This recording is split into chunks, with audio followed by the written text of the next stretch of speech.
우리는요 매일 무언가를 붙들고 살아갑니다.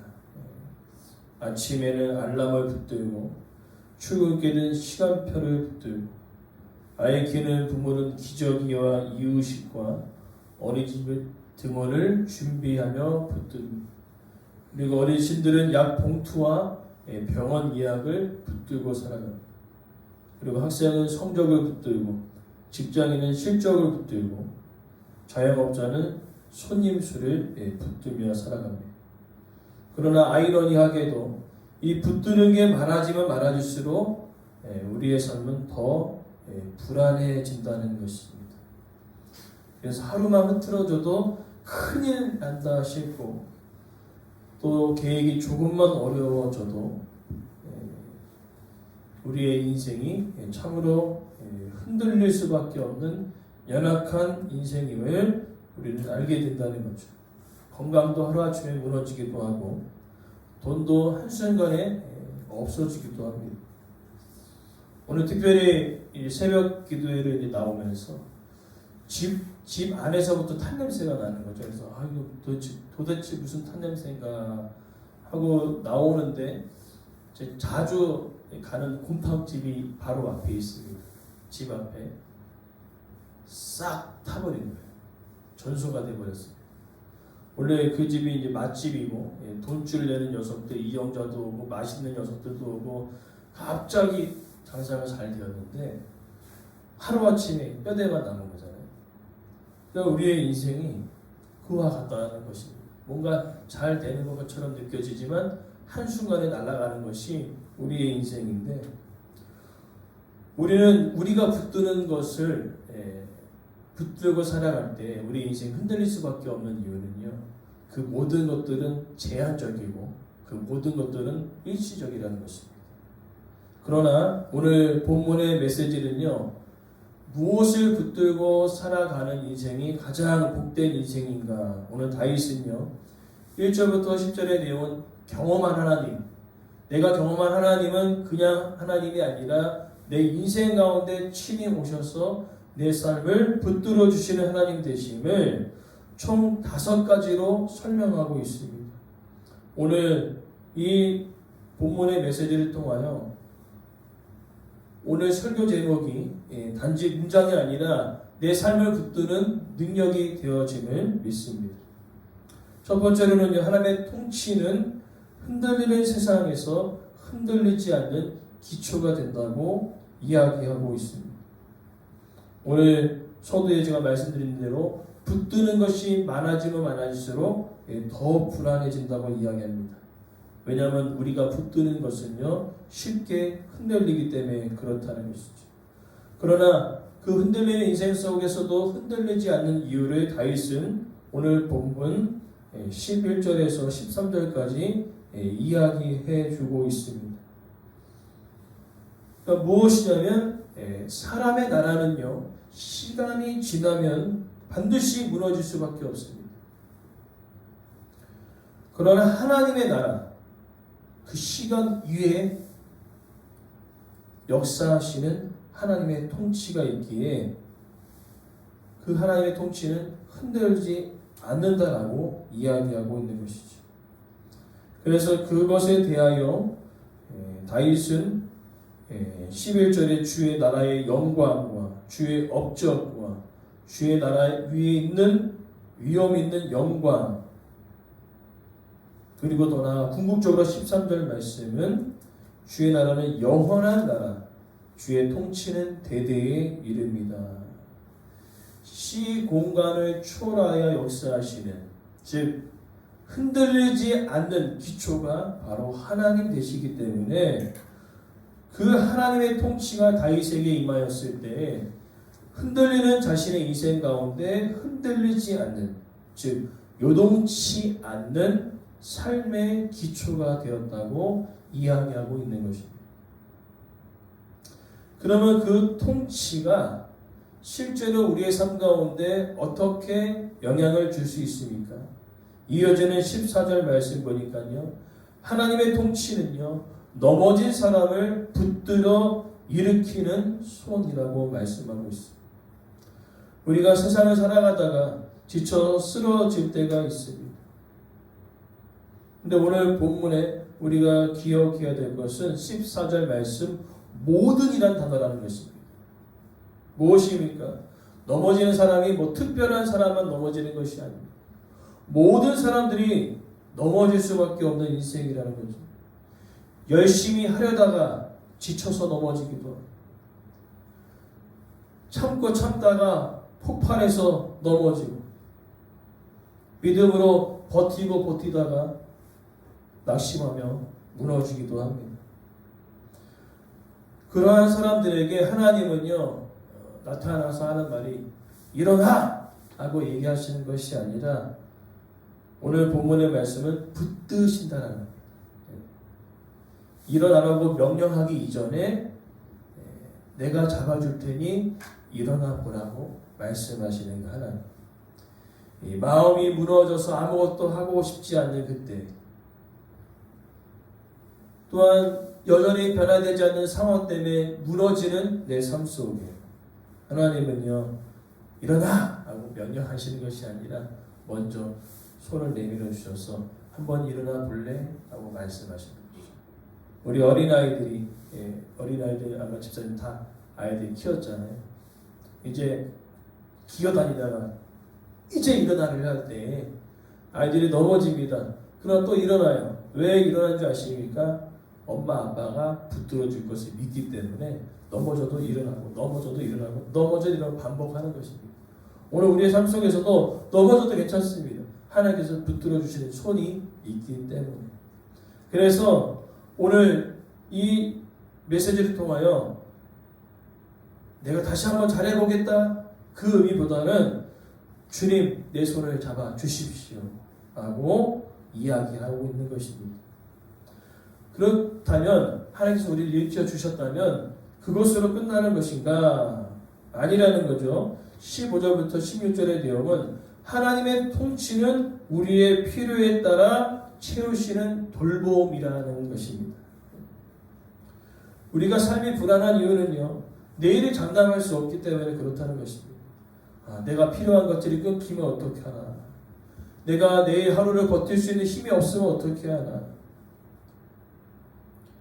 그러나 그때마다 15절 말씀, 주를 앙망합니다. 주는 때를 따라 먹을 것을 주십니다. 손을 펴사 모든 생물의 소원을 만족케 하시나이다. 정말 가장 은혜되는 표현은요, 손을 펴사라는 단어입니다. 이런 여기에서 손을 씻신다는 그 의미는 이겁니다. 그러니까 어린 아이들이 이제 밥을 먹을 때 혼자 먹기가 쉽지 않지 않습니까?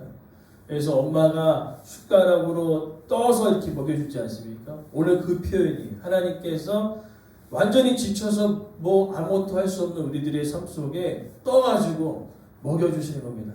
다시 한번 일어나 보자. 일어나서 다시 한번 하나님의 말씀 가운데 걸어가 보자 하고 떠서 먹여주시는 그 돌봄의 은혜가 오늘 우리가 하루하루를 견딜 수 있는 힘이 된다는 것입니다. 그래서 오늘 이 15절과 16절에는요, 오늘 하루를 견딜 수 있는 그 마음이 없는 우리들에게, 사람을 품을 수 있는 여유가 없는 우리들에게, 그리고 낙심하지 않은 그 은혜, 불안 가운데 평안을 주시는 그 놀라운 은혜가 우리 가운데 있다는 것이죠. 그러니까 손을 펴서 뭔가를 이렇게 던져주시는 하나님이 아니라 오늘 본문의 메시지는 던져주기보다는 떠서 먹이시는 하나님의 돌봄이 우리 가운데 있다는 것이죠. 즉 하나님께서는요, 우리의 하루하루의 그 모든 일상 속에 굶주림과 갈증과 외로움까지도 세심하게 살피시는 하나님 되심을 이야기하고 있는 겁니다. 즉 하나님의 통치는요, 추상적인 개념이 아니라 실제로 우리의 밥상과 우리의 숨결과 우리 하루의 호흡까지도 다 보고 계시는 그 하나님의 돌보심이 우리 가운데 있다는 것이죠. 그러나 돌보시는 것만 하시는 것이 아닙니다.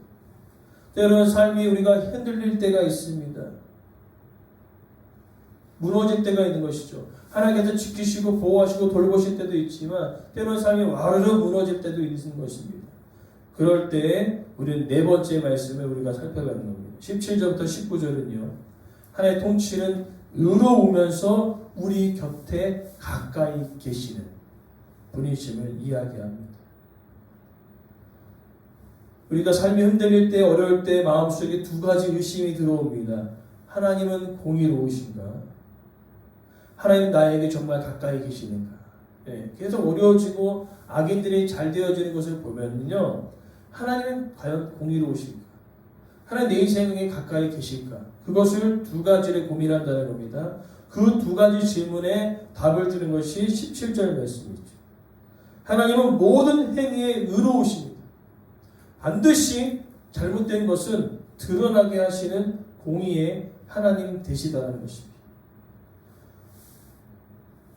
악한 것을 무시하고 넘어가시는 분이 아니십니다. 하나님의 때에 그 모든 것을 드러내셔서 선악간에 심판하시는 하나님 되시다는 것이죠. 그리고 더 나아가 멀리